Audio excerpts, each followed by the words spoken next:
Aux portes de Grenoble, la Casa Amor se distingue par son style oriental, atypique dans le paysage des Alpes.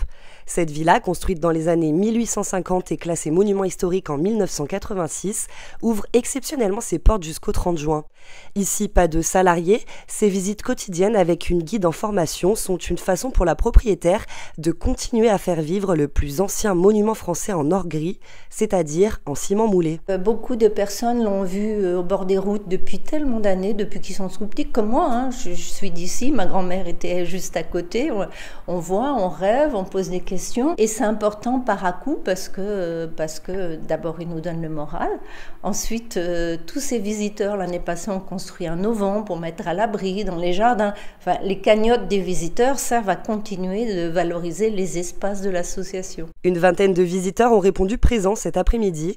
Au programme 2 heures de visite guidée, mais uniquement dans le rez-de-chaussée et les jardins de la Casa Amor, les règles de sécurité ne permettant pas d'accueillir du monde dans les étages. Ça faisait des années qu'on passait devant la Casa Amor et qu'on se disait il faut qu'on aille visiter, mais c'est pas toujours évident, vu que c'est des visites de groupe. Et là, avec notre club Inner Wheel, on a pensé que c'était bien de faire cette sortie. Voilà. Et même en l'ayant fait plusieurs fois, on apprécie, on découvre toujours quelque chose. Voilà. C'est un petit peu triste quand même, parce que ça a vraiment besoin de restauration. Ouais. Ça m'a attristé quand même. En effet, pour maintenir en état ce monument historique, les dons sont les bienvenus, car il y a toujours des travaux à faire et ce sont les quelques personnes qui habitent ici qui doivent emprunter aux banques.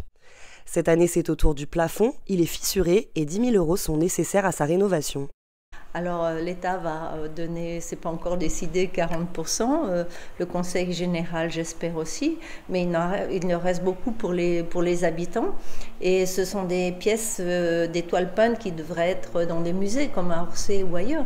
Mais tout dans ce salon est pareil, on a déjà sauvé les papiers peints à la main, beaucoup de décors qui sont inspirés par le style ottoman, par les cultures qui viennent d'Orient.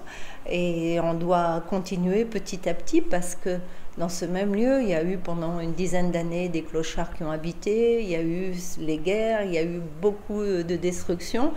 Et maintenant, on remonte à la couleur, à la lumière avec les vitraux. La lumière, c'est aussi les artistes qui passent par ici. Expositions photos, tournage de films, installations artistiques, sculptures. La villa et ses jardins sont très demandés. Mais au fil du temps et avec l'implantation de diverses entreprises aux abords de la Casa Amor, les lieux ont changé. À l'origine, le parc, qu'on voit d'ailleurs sur une maquette en intérieur, le parc il faisait 6500 mètres carrés. On en a sauvé à peu près 1000 mètres carrés, donc il reste des efforts à faire. Mais là, c'est indépendant de notre bonne volonté. C'est aux institutions d'avoir des actes forts par rapport au patrimoine. Quel acte fort par exemple ?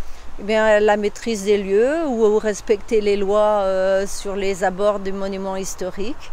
Et c'est aux institutions de montrer la qualité.